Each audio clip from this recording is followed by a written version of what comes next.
Welcome in to the Storycraft Cafe. I am Hank Garner, your host, as always, and joining me, Josh Hayes and Rick Partlow, the Plot Masters. Yellow. Today, we are Right. talking about plot. In the last couple of weeks, we've talked about character, and one week we talked about protagonist, and the next week we talked about the rest of your cast of characters and how we blend all those together. But if you got great characters but they don't do anything, then do you even have a book? Well, I mean, maybe if you're, um, what's the Stephen what's the King. the genre that I'm blanking on where stories don't actually do anything? Oh, like slice of life. He got some good coffee, and then he went to a restaurant and he had a salad, and yeah. Right, right. So, plot. Do you guys, when you're thinking about a book, do you think about plot first, as in, boy, I have an idea of something that happens. Now let me cast this thing that happens with some fun characters, or do you think of character first and then find something for those characters to do? I definitely think of plot first, at least not like a detailed plot, but Yeah. just an idea. Like this book is going to be about, aliens invading, through a portal on Mars. It's that, and I don't come up with anything more substantial, but then I got that idea. Then I have to think of where it's going to happen, when it's going to happen. And once I get that, then I can start working on characters. Yeah, I do the same thing. Like for Edge of Valor, my original concept or idea, I usually start with a very small idea and then kind of it balloons out from there and becomes something more. With Valor, I wanted to do a mashup of two of my favorite military movies, which are Black Hawk Down and Courage Under Fire. And I wanted to merge those two together into a story. And so the and with me, like the Those concept. those Go are ahead. not very uplifting stories. No, they're not. I mean, the ending of Courage Under Fire is phenomenal. Yeah, yeah, The I wanted the feel of Black Hawk Down. yeah. I wanted the emotional roller coaster of what those men went through. Right. And then I also wanted the mystery and almost conspiracy-esque feel of Courage Under Fire. And I my original idea was, okay, these space marines are in a dropship and it crashes in the city and the mission goes to hell, and then what goes from there. And I was originally just going to tell that story, but then as I contemplated how do I do the elements of Courage Under Fire, and if for those of you who haven't seen it, please watch Courage Under Fire. It's a fantastic movie. Denzel Washington and Meg Ryan, and Lou Diamond Phillips, Lou Diamond Phillips. Matt Um, Damon. Actually, Lou Diamond Phillips, the character that he played, I wanted a character like that in the book, and then of course you need to build the plot elements around that. But as I developed the idea, it became more than just the simple concept. And I think when it comes to plot, a lot of people confuse idea and concept for story. And they're like, this is a great idea, I'm going to write about that. But one great idea does not a book make, Yeah, right? you Like got, Right. you got an you have idea, to have, but what's going to happen in that idea? right. And in the writing process for me for Valor, it took me 6 years to write that book, from original idea to being published. And the reason it took me so long was because, well, first of all, it was complicated. And to write a complicated story, you have to know all of the complications and you have to figure all those out and then figure out ways to counter them and solve them. And I was writing in two different timelines and then also Mhm. writing characters um, that were lying about what happened.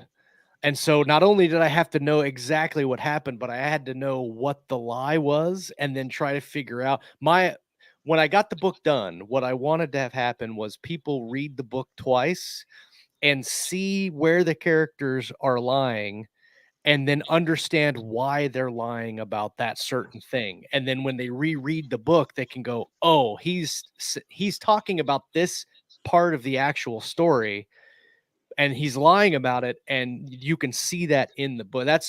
And I think that the complexity of that took me so long to get right, but the seed of that idea grew into the story. And I'm huge on plot. Like, not a reader told me once that my books are complex but not complicated, and it's super hard to make that complicated story not hard to read, right? Right. So I liked taking that original concept, a small concept, and then developing it out and figuring out what are the complications, adding that to the plot. And so I definitely start with the plot idea and then build it out from there. Knowing that both of you guys are such um, great plotters, and that's part of your stated process, I was fully prepared to take the opposite view from you guys today. But what I'm realizing in just listening to you talk is that even though I feel like when I'm thinking about a new story that I think of character first and then think of a problem for them to have or an adventure for them to go on, I'm kind of realizing that they come very closely together.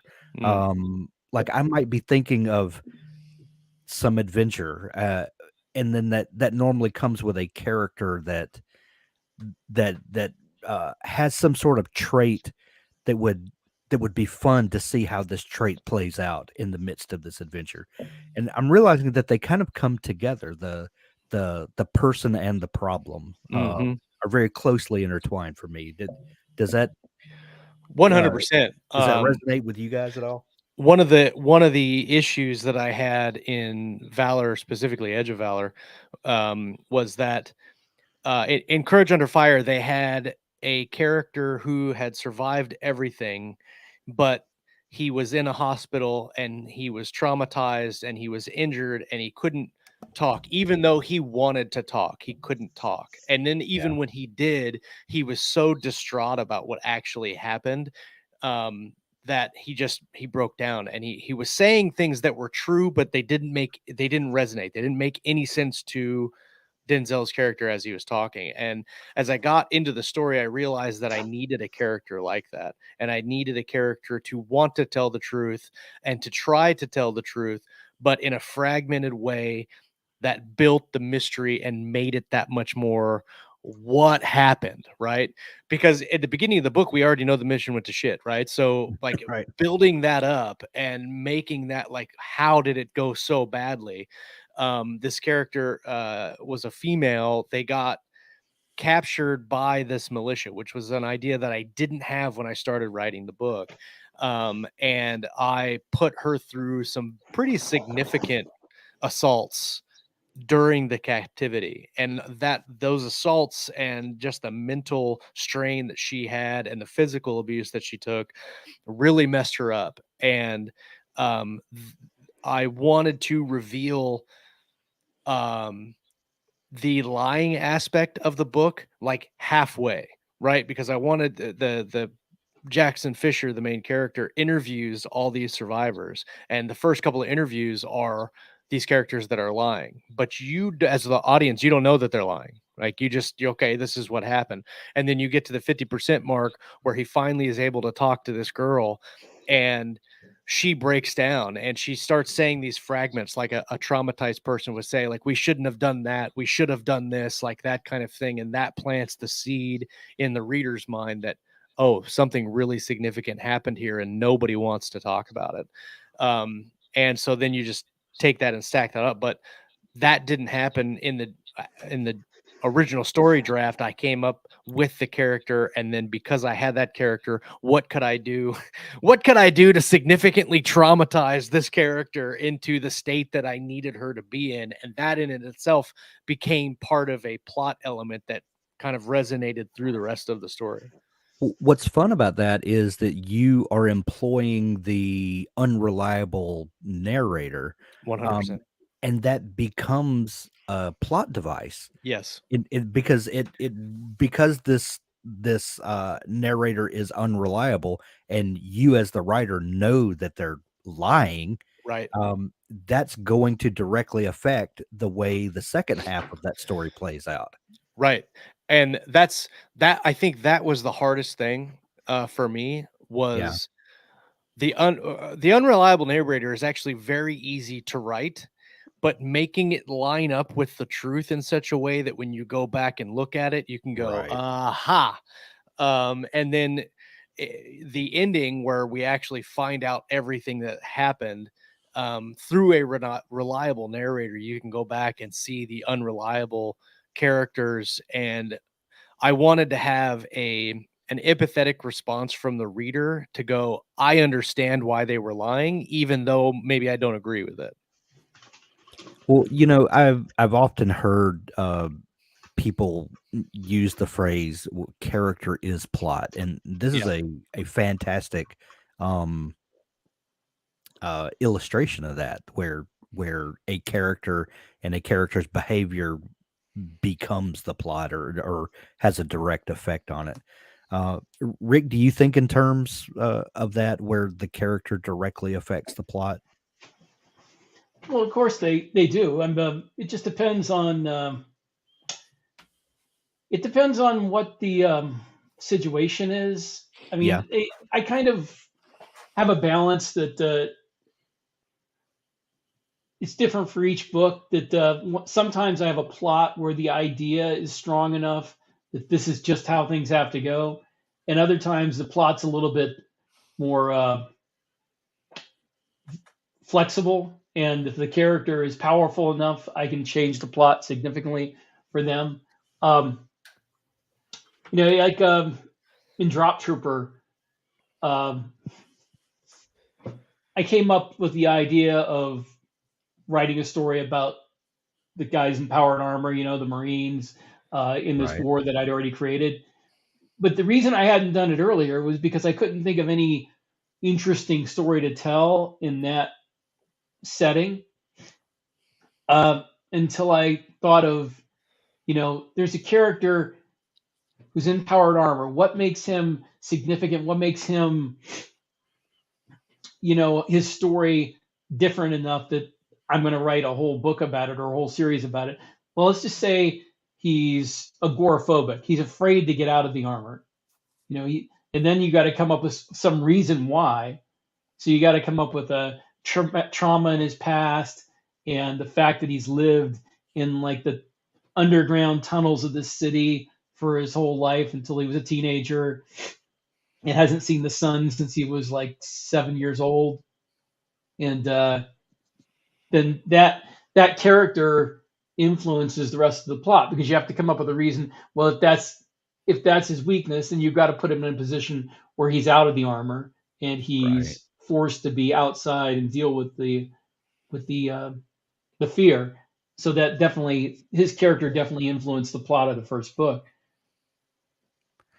If you if you read a book on plot, or you take some sort of course, a lot of times you'll hear plot broken down into elements like inciting incident, rising action, climax, falling action, resolution.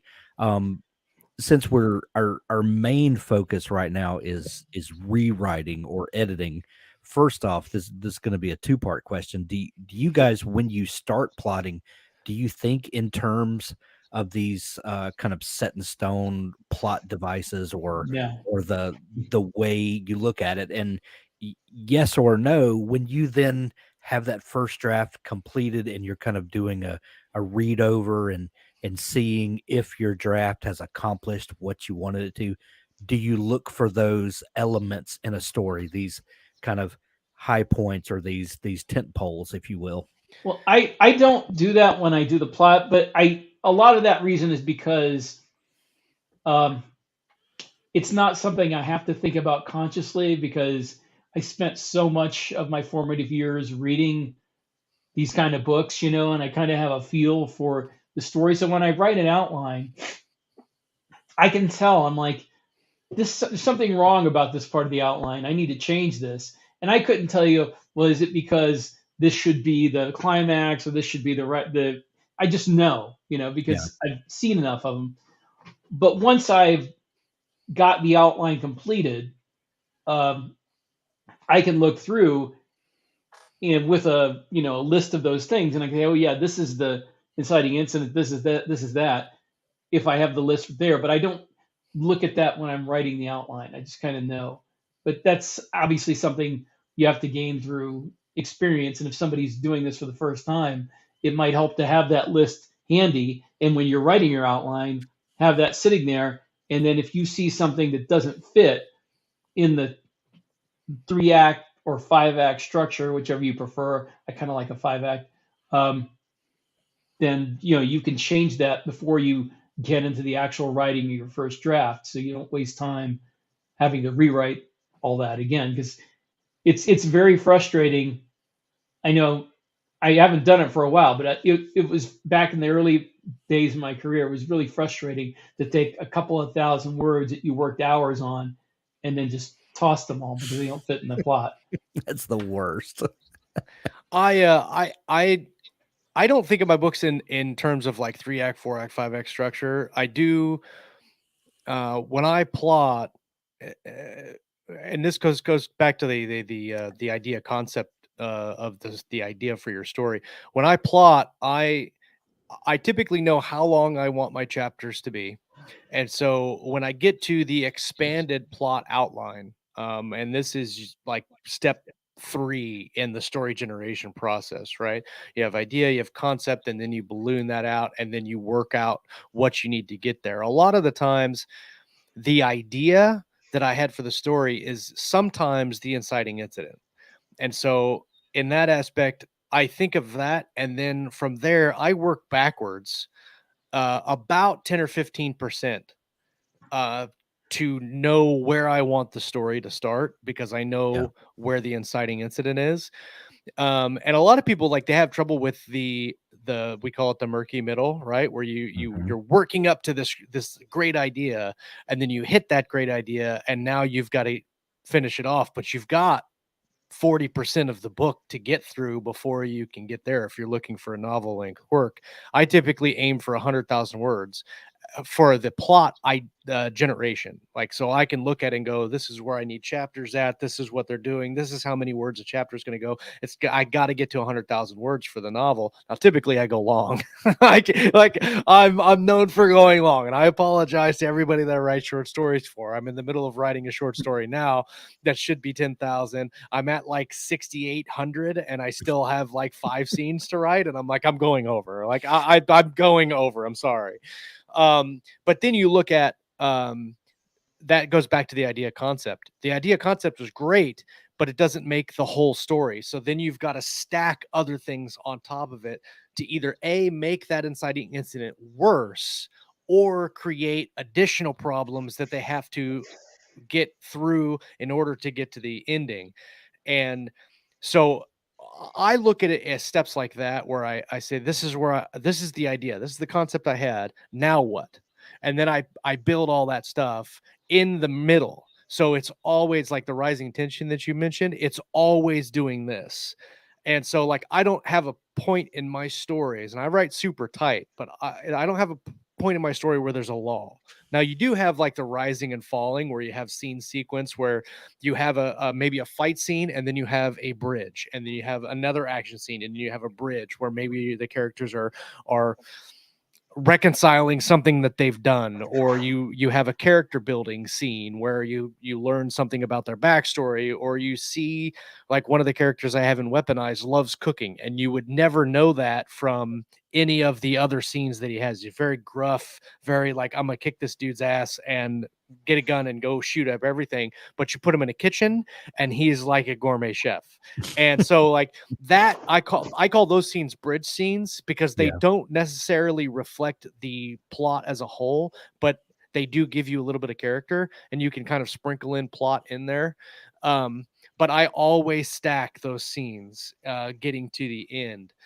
I probably should pull out a list, like get that checklist and go inciting incident, rising action, like all this stuff. But like Rick said, it's all kind of intuitive for me now. Like I look at a story and I know what I need, and then I just build the plot around what I need to make it work. Well, and both of you are great plotters. But you both have said that it kind of becomes that it comes intuitively in the writing process. Yeah. Was there a moment or a time when you were writing where you realized you could kind of cut the switch off and it just is instinctual? Like there comes a point where when you're writing your first, couple of books and you're conscious of the elements of story, am I hitting this? Am I doing this? And then there comes a point where it just comes out naturally. There's Well, not.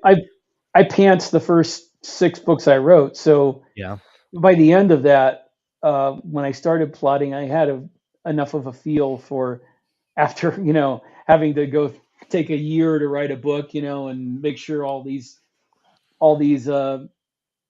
scenes that were just coming off my fingers while I was sitting there without much of a plan, make sure that they fell into some kind of a plot structure. After that, I pretty much had a feel for it. I like this, by the 7th and 8th novels that I did, I had an idea of, like, instinctive feel for how the rising and falling elements of the plot. The book that I wrote, when I first got back into writing, and this is back 2011, 2012, and I've messed with it for years, right? Like, Yeah. I've been on your show before. I started writing when I was 14. I still have the first book I ever wrote in hand, pen and ink on a notebook. It's a horrible book, whatever. But when I first came back to it after many years of just kind of dabbling and going, okay, I really want to try to write a story, I didn't plot it out. Dabbling, no pun intended. Aha, yeah.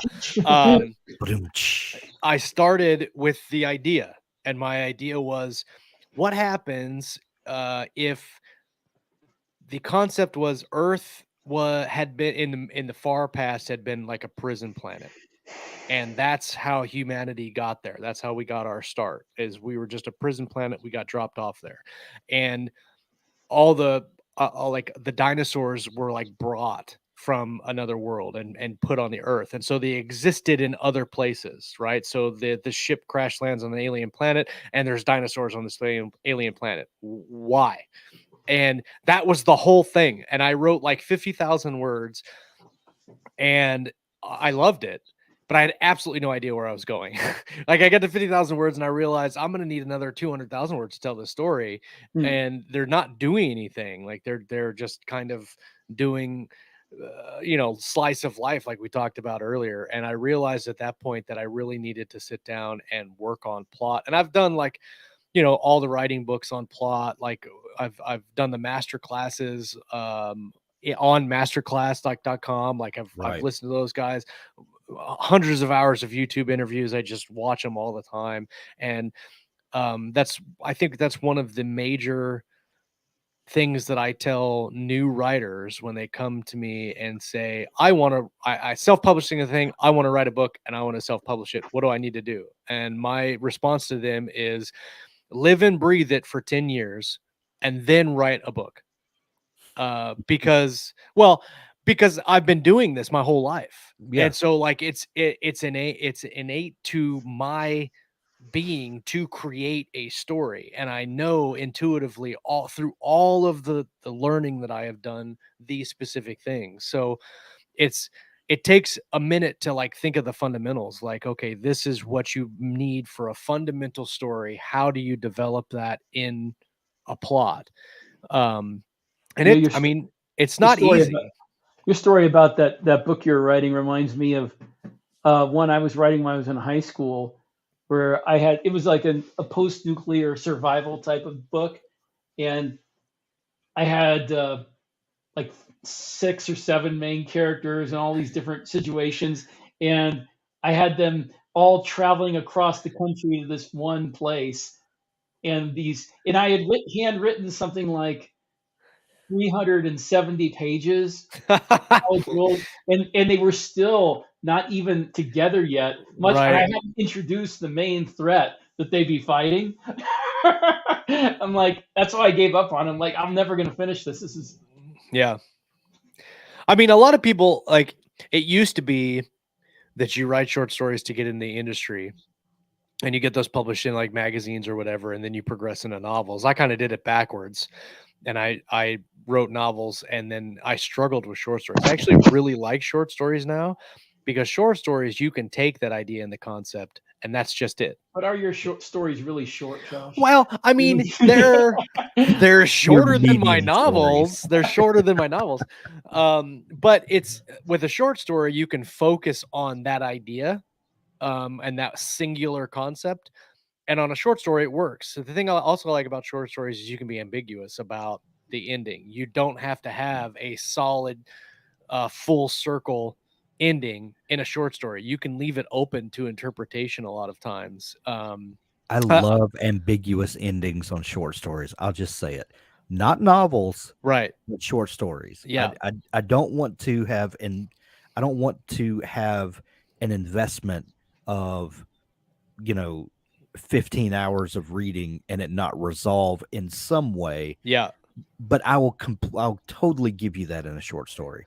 I like the first short story that I wrote and published that I don't think is available anymore. I called it The Watch, and I had just watched Memento, and I wanted to do Memento in a short story, and so I started at the ending and stacked chapters backwards through the timeline. And so when Yeah. it starts, I think that he's been shot or something, and he's like running away from these guys, and you don't know why he's running. You don't know who these guys are. And as you progress back, you get closer and closer to the event that kicks off the story. And basically what it is, it's just this teenager that stole a watch from a department store, and the security guys are chasing him. But when you start off, you think it's like some spy or some type of bigger thing, and it's really just a kid that stole a watch from a convenient department store. I thought it was fun. Like, it was a little exercise to do something different, but doing plot for short stories for me is super easy. You just come up with a concept, and then you just focus everything on the story about that concept. I love it. Before we went live, we were talking about our friend Scott Moon and Scoot Mooney. Yeah, in his musical adventures. Yeah. I used to also be kind of an armchair musician and played with several bands. And I remember when I was first learning to play guitar or a piano that I would play with people and I wouldn't understand where the chord changes were. And I remember playing with other musicians and they're like, just you'll feel when the change comes. And I completely did not feel where the change came. And so, when you're first learning to play music, you kind of learn to either read music or read chord charts or something so that you kind of get a visual representation. And in a lot of ways, that's what you guys are talking about, that there are fundamental elements that you use to understand story until it just becomes second nature.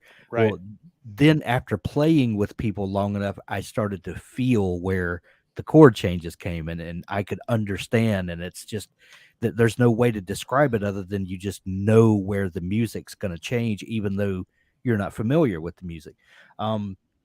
And those are, in story, we talk about turning points where we go from one part of the story to another.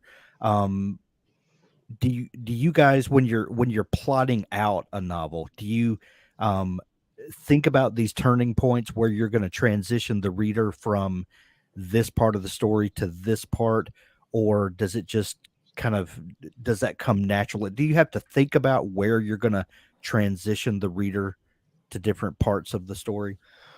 Not on individual novels. I do have to think about that in series though. The series have their own arc, and you Yeah. do have to have turning points in series, where one arc, comes to its head. And Right.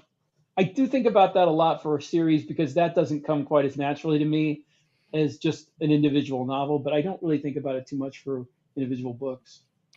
I think about the turning point, um not so much as like a position in structure, Hmm. but as a emotional resonance for the reader, right? So like I know that I want a reader to feel this here. How do Yeah. I make the reader feel that? And so that would be my turning point. Like I have a point in the story where I need the reader to be engaged, be heartful, be heartfallen, be happy or whatever. Um, uh, in um, in Strikers War, I've talked about it before, where you have two main characters, and each chapter has a line from a death letter that one of the Hmm. characters sent to his parents, and I knew that I needed that death scene to be significant, but I also knew that I needed the reader to care about it. And so when you have that type of a turning point in a book, it's not just you're going to kill the character. You need the reader to care about it. So then and that's why I don't have a problem with the middle, because I use the middle to just grab a hold of the reader and bring them in. And so when I make that turn, or I have that reveal, or I have that incident happen, it's like a gut punch. And and all of the scenes prior, or a lot of the scenes prior to that, I design to build the reader's uh empathy for the character and what they're doing. So when it does happen, I mean, I don't know how many people I've had message me or leave a review and say that when they got to the end of Strikers War, they cried. Like grown men would send me messages of like, bro, I was cutting the onions at the end of your story. Like, and every single time I'm like, fantastic. That's exactly what I wanted you to do. I wanted you to cry at the end of that book. And I spent a significant portion of my time writing that book, trying to figure out how to build the reader's emotional connection to the character. So when you talk about turning points in plot, like those are like, it's when you're watching a horror movie and the camera is like on half of the person, and you know that the monster's over here, and you're like, I know. I know that there's a turn around, dude. There's a monster behind you, turn around. Right. Like it's a function of the horror movie. Like that's a device that they're building tension. It's kind of like a ham-fisted way to do it, because you watch a movie, you know the monster is going to come out of nowhere. So I try to build that without that device to build the resonance. See, I'm Is almost there a the better opposite. compliment than making a reader cry? I honestly, I don't think there is, because humor is really easy to do. Yeah. It's very simple. Humor is easy. Like tension in a sense of how are they going to do this, that's also simple. But getting someone to actually cry over someone that doesn't exist, Right. over an incident that never happened, that is very hard. And it's very hard in a book, because in a movie you have the music, you have the lighting, you have the set, you have the character, you have the person on screen who's crying, and then so you have like a sympathetic emotional response to the entire impact of the scene. In a book, you don't have that. You don't have the music, you don't have an actor, you don't have anything that they're looking at. It's all in their head. So to make somebody cry is so difficult to do.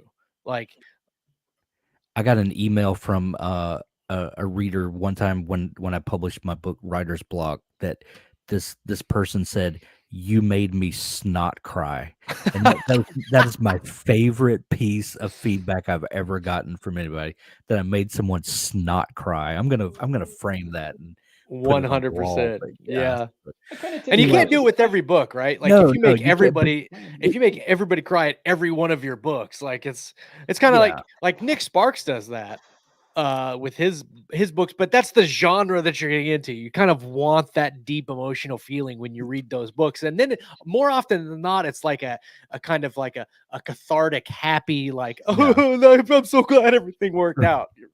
Well, and I feel like you can only do that so much. For sure, yeah. And and like you said, Nicholas Sparks has made a career out of that. But there's a turning point somewhere where he still sells plenty of books. I mean, Yeah. who are we three to 100%. to say anything about his career? That's not what I'm saying. But you kind of get known for that, and For sure. and that can be a negative. I don't. I mean, he's It can still be a selling plenty negative, of but it books. can be harder to maintain. Yes, Because to then duplicate. the reader knows it's going to come, Right. and so they're expecting that, and to be able to yank on that emotional chain multiple times and get the same result every time, Right. that's difficult. Yeah. Rick, I feel like we stepped on you a minute ago. I'm sorry. What were you gonna say? Oh, it's no big deal. We kind of gone past it. It's all right. I'm sorry. Speaking of of of devices that you use over and over again, some people rely on plot twists, and a plot twist is one of those things that, when done well, kind of sucks all the air out of the room, and you're like, oh my God, I can't believe he did that. Right. But that's another one of those things that, M. Night Shyamalan has kind of become, I mean, The Sixth Sense was awesome. Yeah. And even The except- Village was pretty good. Yeah. Well, the Village, the whole thing is based on a premise that is, this movie's what, 15 years old, so Yeah. spoiler alert if you Right. haven't seen it. Right. That everything you believe is real is not real at all. It's a construct, and it's a Yep. construct made up by a group of people to hold control over this larger group of people. And Yep. we'll just say it that. Well, someone told me what the plot twist was before I saw it. And then the movie's no good, because when you watch it, you say, well, all of this is not real. I know Right. it's not real, therefore it has no tension. Yep. So, with a plot twist like that, the rereadability is shortened. Now, like you talked about in your book earlier, that you would love it for people to read it twice. One, for the kind of big reveal, but the second time so they could see the setup and Yeah. understand what went into that. And that's great. But if you're just going for the cheap, pull the rug out from under people, you can't do that very often. What do you guys think about the plot twist and the, taking readers off guard? Well, I like plot twists. We all love plot twists. I like using plot twists, but Yeah. the problem is you have to be very careful to set it up earlier in the book and not make it feel like you just pulled it out of your Right. wazoo right then. You have to put clues earlier in the book that this is the case. And actually, that was the great part that I loved about Pantsing back when I did it, is because rather than plot out my plot twist, I would go back and reread what I'd written, and I would see, okay, what clues have I left pointing to something without realizing it? If somebody's reading this, what does all this point to? And that was always fun, because instead of inventing the plot twist just out of whole cloth and working backwards, I went from what I'd written so far. I'm like, what is the only thing that makes sense after I painted myself into this corner? Now that was always fun, but now outlining, and it's a business, and I'm in the business, so I have to do it the not so much fun way. But you still look back, and even as you do the outline, and say, I have to put clues here that this is the case. I like to do well, like we said, if you do it all the time, it's really hard to do it and have the same impact every time. So I try to limit my plot twists. Like in some books, I'll do a big twist, like everything you thought was, like in Valor, everything you thought was true is not true, and now we're going to show you what's real. In my new series, Weaponized, and this is a writing show, so I'm going to spoil my own stuff. So if you don't want Weaponized spoiled, then like I'll raise my hand when I'm done talking about it. But there's a character in Weaponized who is a spy. But for the first half or 2/3 almost of the book, you don't know that he's a spy. You just know that he's a contractor / bounty hunter, whatever, and he's got a whole bunch of resources. And he's independently wealthy and he does his own thing.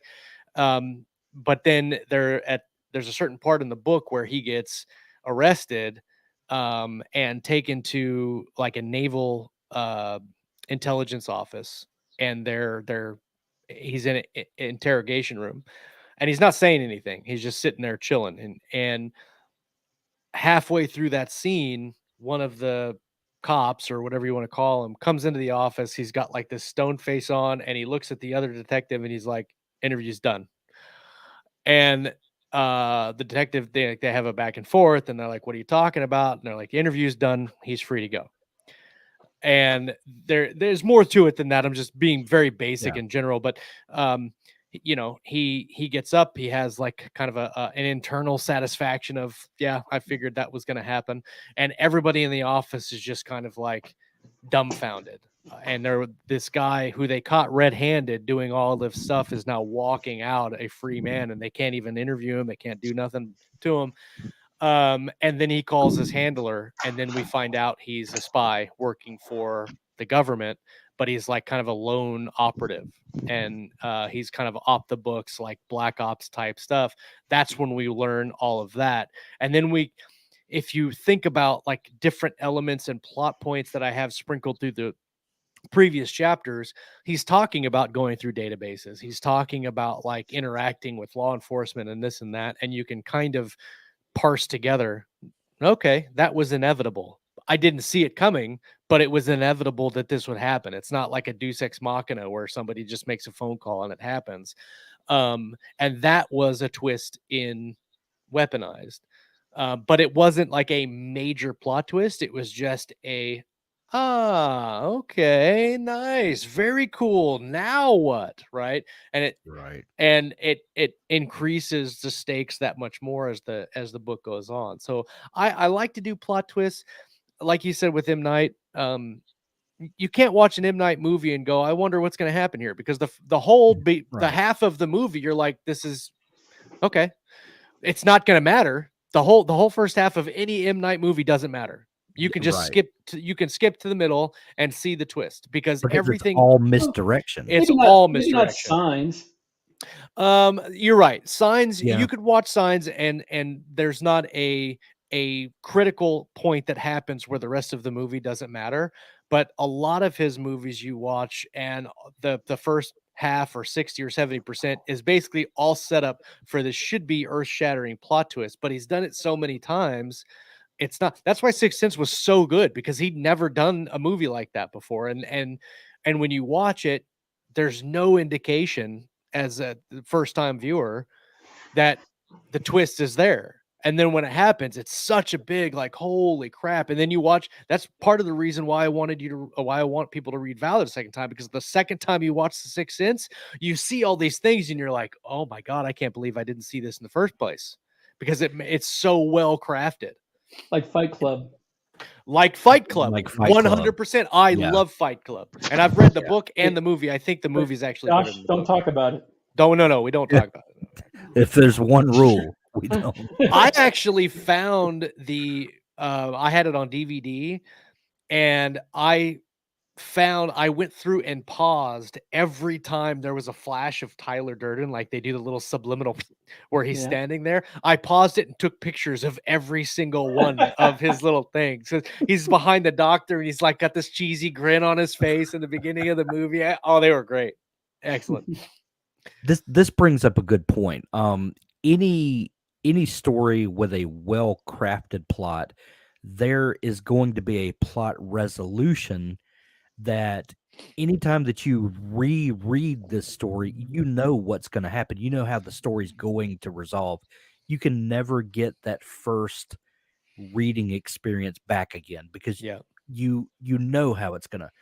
What differentiates that, the reader understanding where the plot's going and what the resolution will be, from an M. Night Shyamalan. Sorry, Night, if we're picking on you today, Shamalama but Long. yeah, what differentiates the classic resolution from the, oh, you don't need to watch the first half of M. Night Shyamalan movie because it's all just misdirection. What separates those two, and how would you Can, clarify? can you You know, can you redo that question? I'm not understanding what you're asking the okay, difference so between. Right? I think I can take a stab at the answer, and maybe my okay, answer will help. So I think that for the resolution to matter, you have to, yeah, it's like I said before, you have to make it, you have to build that for your audience. So instead of having a plot twist that just negates everything that you've already done, you have a plot twist that elevates and enhances what you've already done.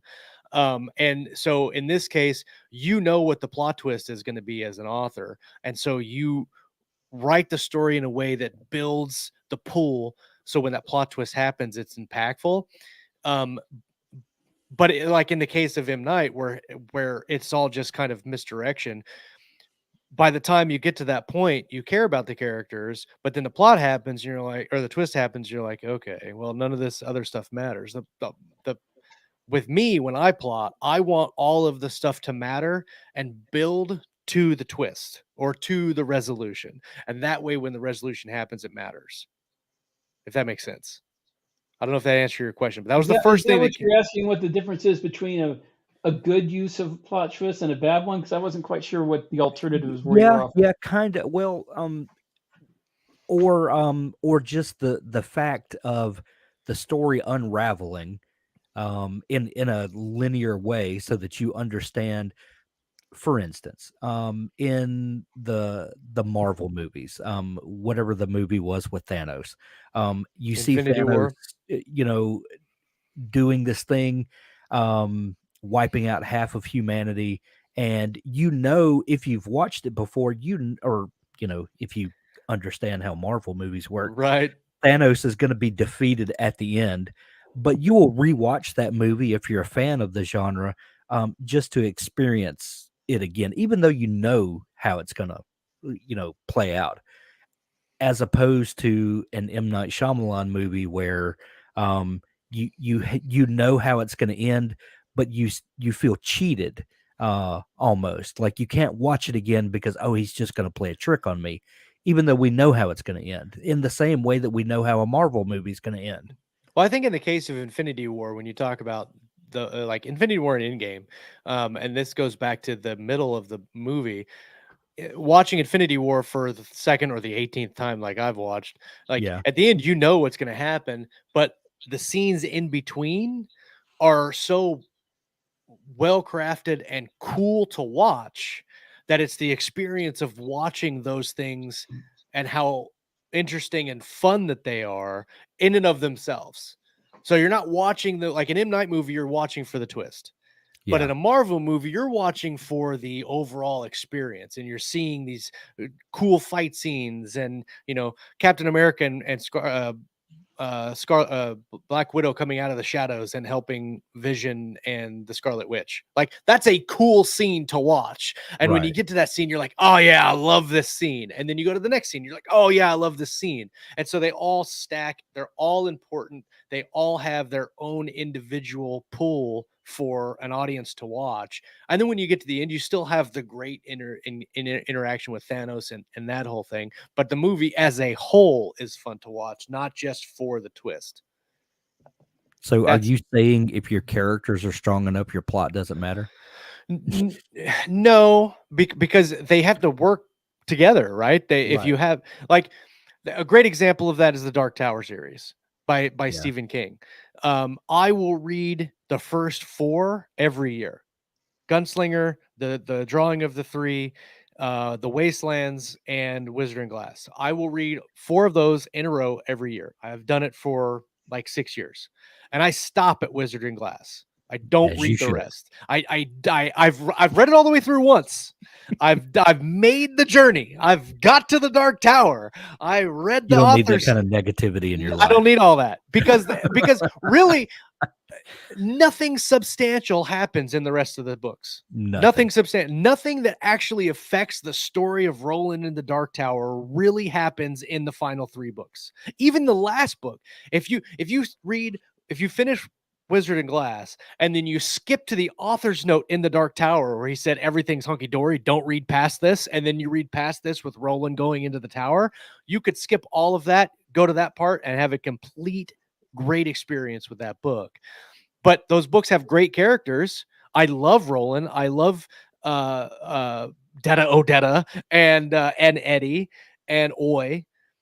But the plot of those last books it's not there. And so you have to have a good plot and great characters to maintain that readability. You know what's funny? In my opinion. I haven't read the Dark Tower series, but there was a series I read back in the 80s. It's a post-apocalyptic,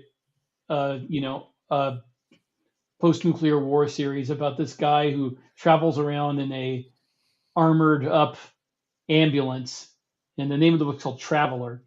And the end, it's like an 8 or 9 book series. And in the end of the last book, it does the same thing that the Dark Tower did. Of course, this is before that. He winds up going back to the beginning of the series. After all this, he like goes back to the beginning of everything, and it's the first scene from the first book. So it's kind of funny that. It's like we I talked like about that. short stories having an ambiguous ending where you can kind of like project what you think Right. might happen. At the end of that's what I love about the very end of the Dark Tower is that the book's been out for years. When he steps through the tower and he has the Horn of Eld and he steps back onto the desert and he says something about this time it's going to be different or I'm going to do it better this time or whatever, you can project in your mind. He didn't have the horn before. The horn is going to change everything about the story. Right. And so I love that. And you can't do that with everything. Most books you can't do that with. But in this particular case, just because of how it was written, I thought that was a fantastic ending. If you cut out like Song of Susanna and Wolves of the Call and all that stuff. I think an updated marketing blurb for the Dark Tower should be the Dark Tower. Cocaine is a hell of a drug. Yeah. The only thing I really enjoyed about it's the same way though. It's the same way, yeah. The only thing I really enjoyed about, I think it was the Song of Susanna, maybe it was the Wolves of the Calla, but when they go and they meet Stephen King. Yeah. And he's a character in his own book, and they have like the interact. Like I thought that was really cool. And also when you look at like the different characters that come in, like the guy from Salem's Lot and all these other characters that kind of come into the King verse or whatever, like those are clever things. But again, clever ideas don't make a good story. The It movies that they made a couple of years ago when Stephen King becomes a character in the movie and starts trashing on his own endings, right? Was beautiful. I like the ending of the movie The Shining better than I like the ending of the book, actually. Stephen King is not a fan of the movie. No, he's not a fan at all of the movie. But I'm with you on that. I think it's more fully realized, for sure. Yeah. We would be remiss to talk about plot and not talk about Chekhov's gun. If you've ever written a book, you've probably heard this, but Chekhov's is a remove everything that has no relevance to the story. If you say in the first chapter that there's a rifle hanging on the wall, in the second or third chapter, it absolutely must go off. Mm-hmm. Do you guys have a system in place where you look for payoffs for the thing that you promised, and do you deliver on that promise? I have a personal thing where I have to watch this because I am very prone to throwing in details that aren't going to matter. So I start looking in the book and I'm like, wait a second, is this thing that I just introduced going to have any significance in the rest of the book, or am I just mentioning it because it's cool? If I am, then I just need to make it either get rid of it entirely or make it less significant in the scene. Maybe just like a background detail, say it was Chekhov's gun, just like the room was decorated like a former soldier's down to the gun hanging over the desk, something like that, if it's not going to be used. And I'm only going to dwell on something if it is going to be used. And I have to remind myself of that constantly because I have a innate pull or tendency or nature to want to over describe things that are not going to be significant. The way I do it is I look at, and I'll use the short story that I'm working on right now. It's a good example. It's a EOD or a bomb squad story where the main character is a bomb technician, and in this case, the Chekhov's gun is a thing that we call hand entry, and basically, every movie that has ever done a bomb technician has done it wrong because most bomb technicians Imagine that. do not go up and go red wire, blue wire. We don't cut wires. We don't do any of that. Like most of the time, we just blow it up. Like most of the time, we either blow it up or we shoot it with water, and there's a whole process. But hand entry is a very rare thing. Where you're actually going in and looking at the device and doing different things with the device. Usually never happens. A lot of times you do that with a robot, or you stand off and you destroy it and that kind of thing. So I made a point in the beginning of this story. We open and he's operating a drone and he's basically rendering a device safe with a drone, and they're taking care of it. And he mentions in this opening about the hand entry problem and about that we don't ever do that. And then in the end, he's got to do it. He's got to go and do a hand entry, which is one of the most dangerous things a bomb technician can do. And so in this aspect, it's not technically a gun, it's an idea. And that idea is we never do hand entry. It's extremely dangerous. And at the end of the story, we have to do hand entry because there's no other choice. Next never marks the spot. Yeah.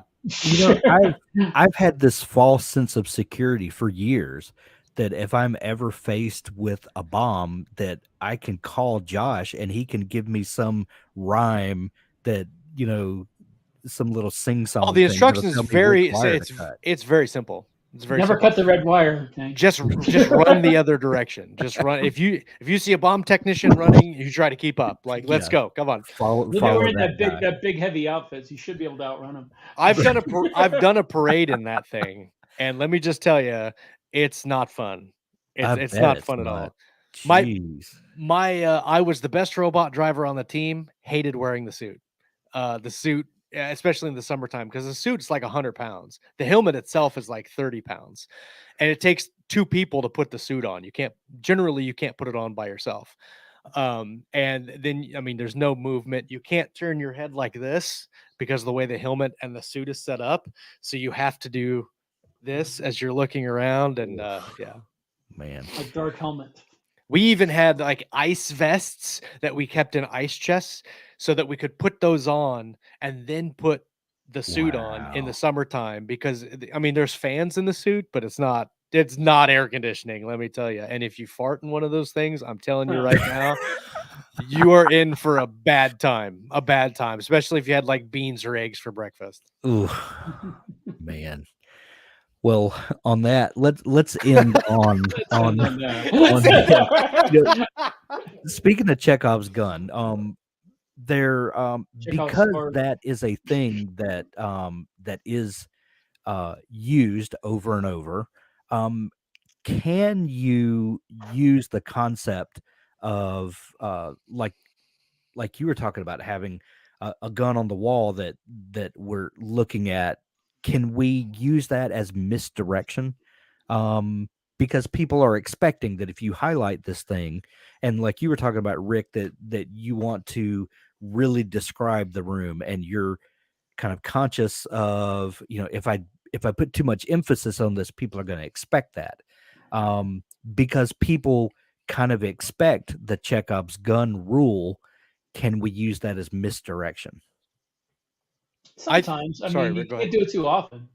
Yeah. If you do it too often, then it's going to be people are either going to suspect you're doing that as a trick over and over, like Shyamalan, or they're going to think you just don't know how to write. So you have to be very careful only to do it once in a while, write well. I would say that you could combine the two, and this is my master class in 5 seconds. Have your Chekhov's gun, but then have a plot twist with the Chekhov's gun. And specifically, if we're talking about a gun on the wall, you point that out at the beginning of the book so the reader is like, oh yeah, he's going to use that gun. And then you have a fight scene or something, and you go for that gun on the wall, and the gun jams, and it doesn't work. And then you have to do something else to get out of that situation. And so you set up the Chekhov's gun, but then you put a twist on it, and it doesn't do anything. Not only does that subvert your expectations of what was going to happen with that gun, it gives you a plot twist and elevates the tension because you're like, what now? That's Right? some Mark Graney level stuff there. 100%. Yeah. Yeah. Hey, this gun is demilled. I love it. Well, that is our discussion on plot for this week. Join us again next week. I think we're going to stay on plot another week because I have a text file here with 100 things, ideas that I just jotted out of, and we got to like 4 of them. So nice. Sorry, like my short stories. I no. talk. This was perfect. And you say you're a pantser, Hank. You plotted out this whole thing. I know. Yes. I never said I'm a pantser per se. I just have pantser tendencies. We'll just put it that way. But I specifically want to talk about foreshadowing and setting things up for readers next week. Yeah. So you guys be thinking about that. Thank you all for joining us. We'll see you next week.